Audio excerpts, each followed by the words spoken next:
There's a lot of benefits to owning a Range Rover, but without doubt, there is one negative that will rear its head, I guarantee it, if you ever own one. And that is the constant rhetoric you will experience, usually from people who don't own them, saying how, oh, that's well unreliable. It'll always be at garage and it'll cost a fortune to run. Don't really know where that voice came from, but that is the sound a Range Rover Troll makes. But how true is it? How unreliable are they? How expensive are they to run? And what does it really cost to maintain? Well, let's find out. So I've had this car for probably just under 3 months now. If you've not seen any of the previous videos on it on the channel, do check those out. And I think in that time, I've got a pretty good understanding of what the general running costs are on the car. So yeah, let's start with those. First up's road tax. Now, road tax on these is by no means cheap for the UK. I think it falls into the highest or maybe second highest bracket, purely because the engine in this is not the most friendly to the environment. And it's a sort of stop-start engine. So yeah, there's no reduction on emissions when you're in traffic with this. It's just blurting out all sorts of horribleness.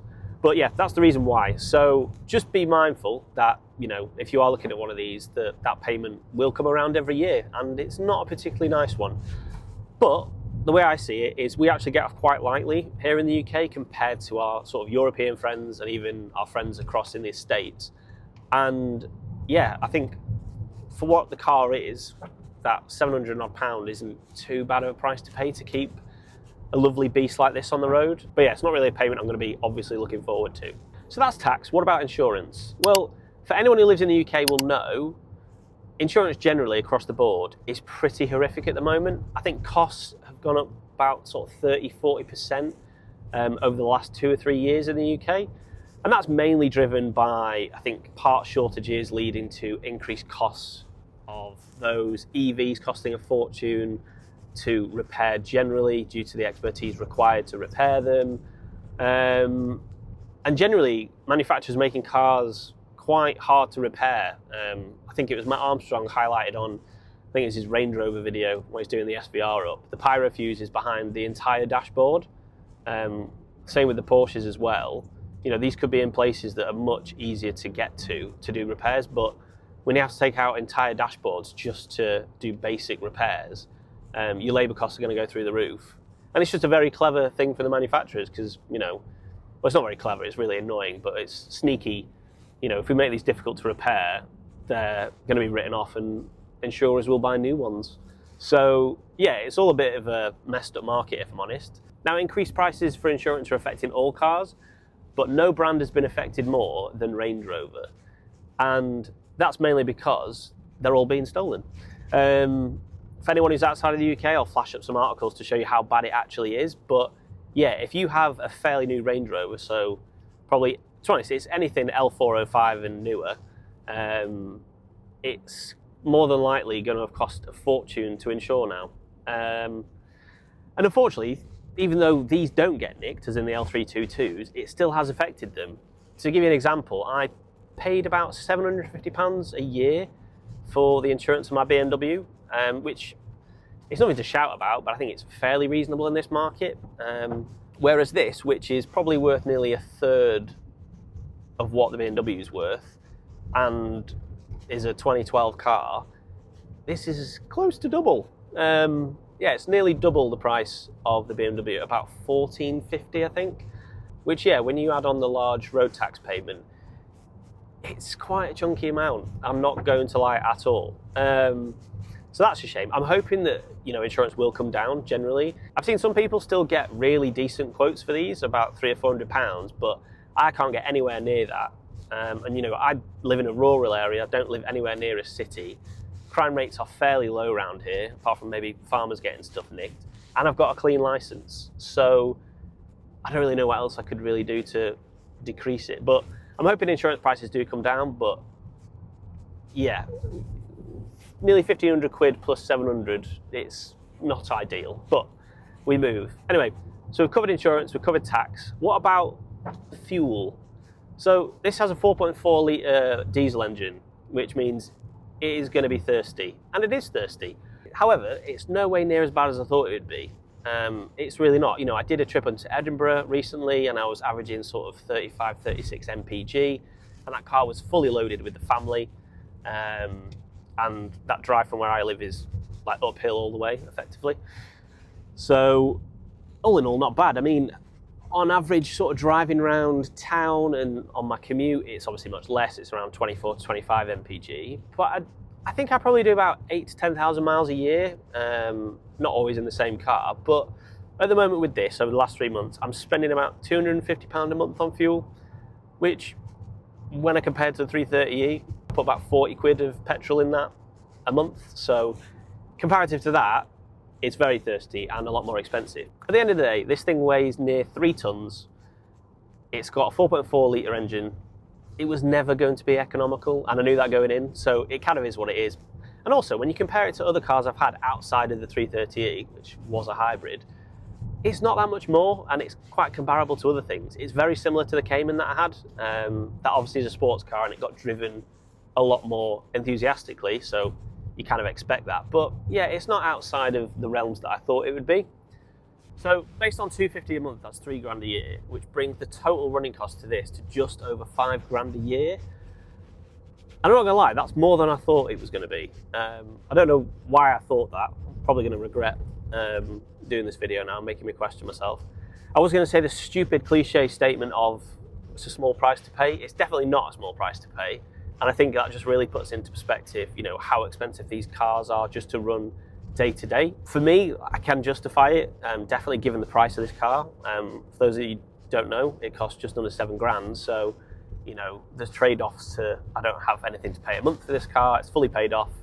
No lease payments, no PCP, nothing. So that's my kind of justification for it. So what about maintenance? Well, I don't think it's fair of me to start chatting about my experience with maintenance of these cars, given I've only had this car 3 months. But there is someone who can, and that's the previous owner. Thankfully, this came with incredibly good service history. So I brought that along with me, and I thought we'd chat through 2 years worth of invoicing. So all of 24 and all of 23, to kind of at least, you know, have a decent idea of what a 2-year maintenance schedule looks like for these if you do it properly. So let me find a place to park up. I'm going up a horrifically bouncy hill, by the way. Let me find a place to park up and we'll run through that.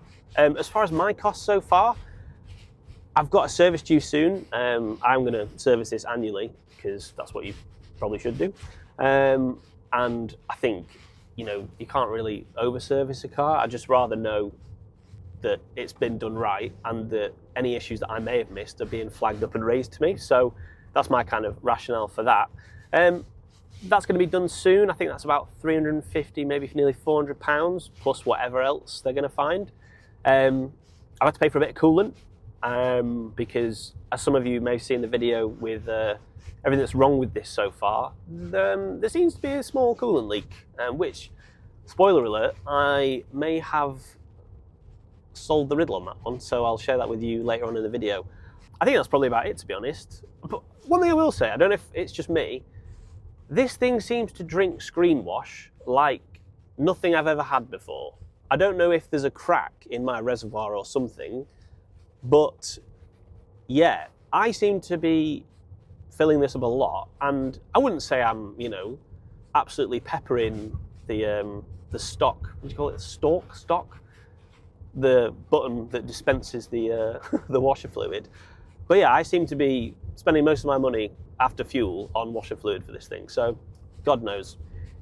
I wouldn't say it has a small reservoir either. I can easily put a 5 litre bottle in this and it doesn't fill it up, so who knows.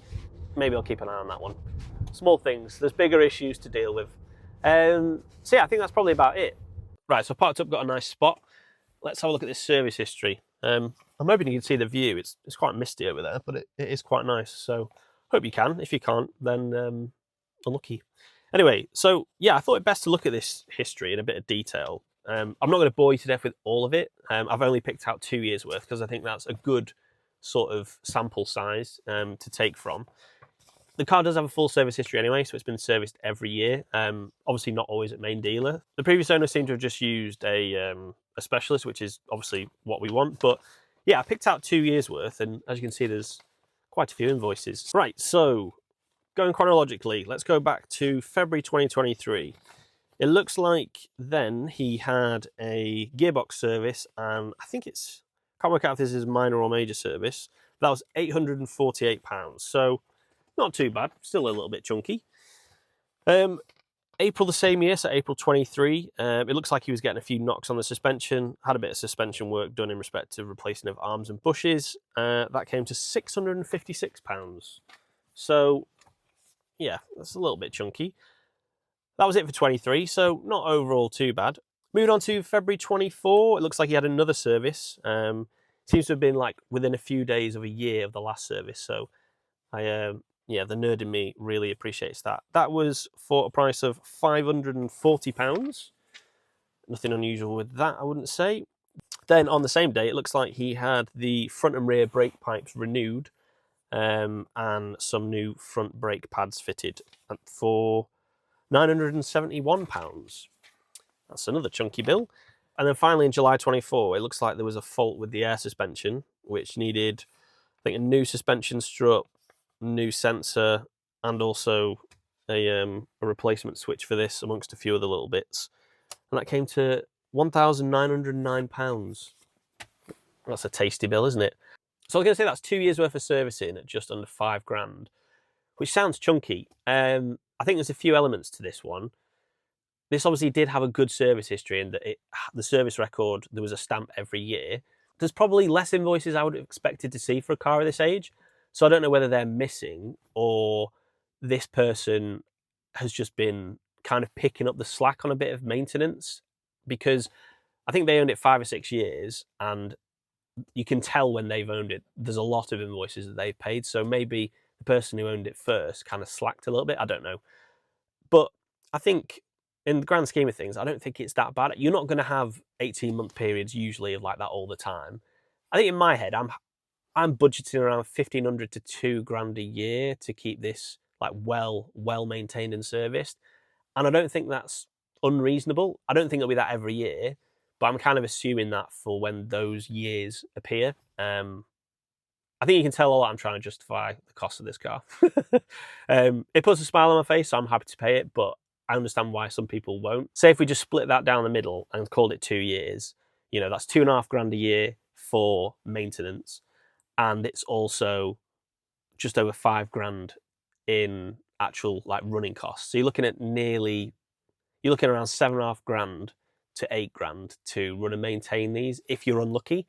I don't think that's the case for everyone, but I think anyone who is looking at these, you need to be really realistic in the cost of it, because you know, as it's plain to see, it can cost that quite easily.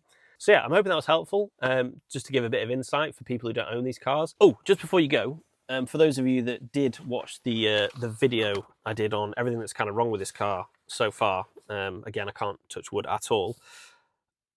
When I had a look through the service history, I don't know how I didn't notice this when I was buying the car. I'm quite annoyed, but look, the guy was nice enough, so I kind of, you know, it is what it is. But it looks like they've rather cheekily, on, you know, further inspection, I'll hide this bit so because his details are on there.